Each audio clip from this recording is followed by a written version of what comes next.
Magandang araw na muli mga boss. Pinatawag ako ni customer dahil nga sa masyado ng delay yung takbo ng sasakyan niya. At ito nga mga boss, kung makikita nyo, kinuha ko yan dito sa condo niya. Tapos, ni-road test ko yan. At nung pinatakbo ko nga yan mga boss, nakakatatlong apak na ako dito sa gas pedal niya. Doon pa lang siya arangkada, masyadong delay. Ang takbo nitong sasakyan niya, nakita nyo naman mga boss, pinapump ko talaga itong gas pedal niya para umusad siya. Alam niyo mga boss, dahil sa ganito yung problema ng sasakyan ni customer, masyadong delay yung takbo. Plano ko sana ibaba ko itong oil pan niya, tapos dinisan ko. Ang problema ko naman, pwedeng hindi ko makuha sa pagpalit ng fluid or hindi ko makuha sa pag-flashing dito sa transmission. Kaya nagdesisyon ako dito mga boss at kinausap ko si customer na ipadialysis ko na lang itong transmission. At least kahit papano, ayun may pressure na malilinis talaga itong loob ng transmission ni customer. Medyo magastos nga lang pero 80% malilinis talaga ng maayos itong loob ng transmission ni customer. Kaya nag-decide ako, imbis na plastic lang ang gagawin ko, dinala ko na lang dito sa kabrother ko at pinadialysis ko itong transmission. Ayan na mga boss, kung makikita nyo, yan na yung machine na gagamitin nila na pandialysis dito sa transmission. Nakita nyo naman kanina, di ba? Meron yung dalawang hose in and out na papasok dito sa transmission. Ipa-start ko itong makina mga boss dahil nga sa sisimulan na nila itong trabaho.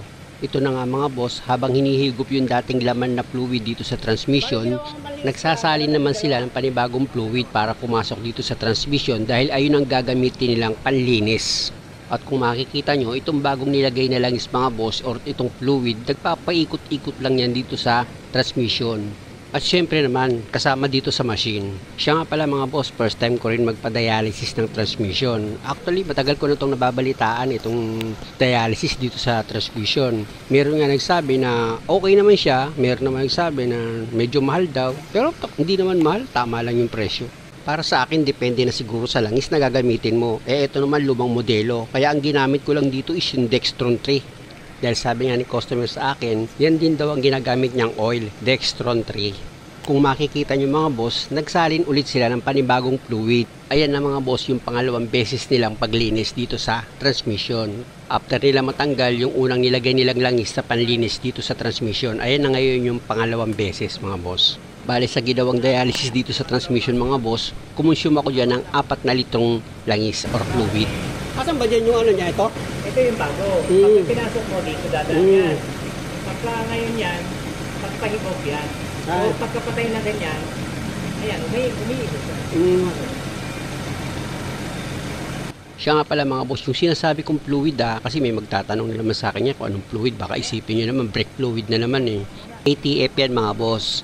Automatic Transmission Fluid. Product yan ng Petron mga boss. Magandang klase yan. Subok ko na kasi. At yan na rin yung huling isasalin dito sa machine nila. Papasok na yan dito sa transmission. Ilalabas na ulit yung dating nakalagay dito sa transmission. Tapos yan naman ngayon yung bagong gagamitin na ni customer dito sa transmission niya. Ayan na yung final na isinalin nila. Siya nga pala mga boss, kung ano yung ginagamit ni customer na ATF dito sa transmission niya, ayan din ang ginamit kong panlinis. Dito mo titignan. Yung medyo halos pagpantay na sila. Yung may okay na, malinis na. Ito na mga boss sa ikalawang glass tube. Magsasali na yan ng fluid papunta dito sa transmission. At yung glass tube sa taas, hihigupin niya naman yung laman na fluid ng transmission para palitan. Siya nga pala mga boss, lagi nyo tatandaan, yung ibang sasakyan ngayon or yung mga sasakyan ngayon, hindi sila pare-parehas ng gamit ng transmission fluid. Pero ipa-switch off ko muna itong makina mga boss dahil okay na ito Yun nga mga boss, gaya ng sinabi ko, may mga designated fluid na ngayon para gamitin sa bawat transmission ng sasakyan. At naka-encounter na ako niyan, nagkaroon siya ng ugong pag hindi para dun sa transmission yung fluid na gagamitin mo. I mean, nagka-problema siya. Pero sa mga lumang sasakyan naman, old model, hindi pa naman ako nagkaroon ng problema na kahit anong fluid ang ginagamit ko noon, okay lang siya. At dahil okay na nga ito mga boss, tatanggalin na nung gumagawa itong ilagay niyang in and out na hose dito sa transmission fluid line. Alam niyo mga boss, may inilagay kasi na adapter dito sa fluid line ng transmission para pag inilagay mo itong dalawang hose ng dialysis machine, automatic na lang na isasaksak mo, maglalak na yan dito sa fluid line ng transmission. Mas madali nga naman makakagawa pag gano'n ang style. At dahil nga sa okay na ito mga boss, syempre naman magsusukat pa rin tayo ng fluid dito sa transmission kasi meron itong dipstick. Importante na yung fluid dito sa transmission is naka-level yan dito sa dipstick. At ito na, nahugot na itong dipstick dito sa transmission, kulang pa nga itong fluid niya. Nakadrive ba? Kulang pa! At dahil nga sa kulang pa itong fluid, syempre naman mga boss, nagdagdag ako dyan. Yung una kasi naming inilagay dyan is 2 liters na ATF. Tapos, ngayon magdadagdag pa muna ako ng 1 litro. At kung makikita nyo dito sa dipstick, okay na yung level ng fluid niya dito sa transmission. Bali sa 3 litro na nabili ko mga boss, meron pang natira. At dahil nga sa okay na ito mga boss, i-check ko na kung okay na ba itong pagkakadialysis dito sa transmission. Kung bumalik na ba yung dati niyang hatak. Siyempre, tapak sa preno, baba handbrake, tapos ilagay ko na yan sa reverse para magkaalamanan na. Okay na. Yun. Ayos. Hindi ko na tinatapakan yung gas, maatras na siya. Before kasi mga boss, tatapakan mo kailangan yung gas pedal bago matras Kaya kapag tinambyo ko yan dati, kita nyo, palo agad. Before kasi mga boss, nang nilagay ko sa drive yan, hindi mo siya mararamdaman na nag-engage. Pero ngayon, pag nilagay mo sa drive, ramdam mo kaagad.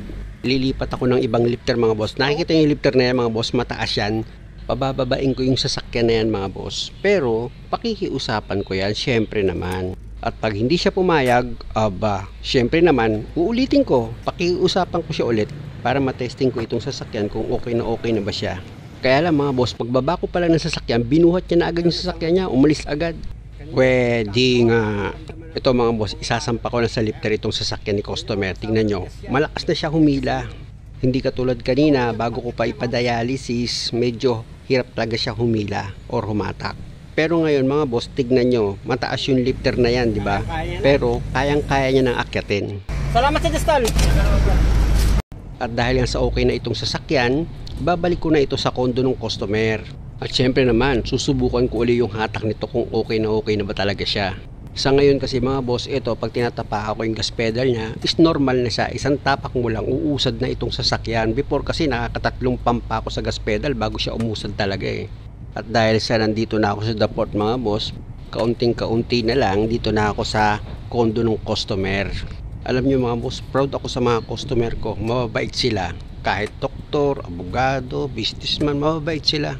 Kaya nga laki ng pasalamat ko sa Diyos dahil yung mga nakatagpo kong customer is ugaling tao talaga. Kung ugaling basher yon, lahat na lang ng ginawa ko mali sa kanya. Tapos ang kaso. Muli mga boss, maraming salamat sa panonood. Sana kung maaari, huwag niyo namang kalimutang mag-subscribe sa channel ko. Muli, maraming salamat.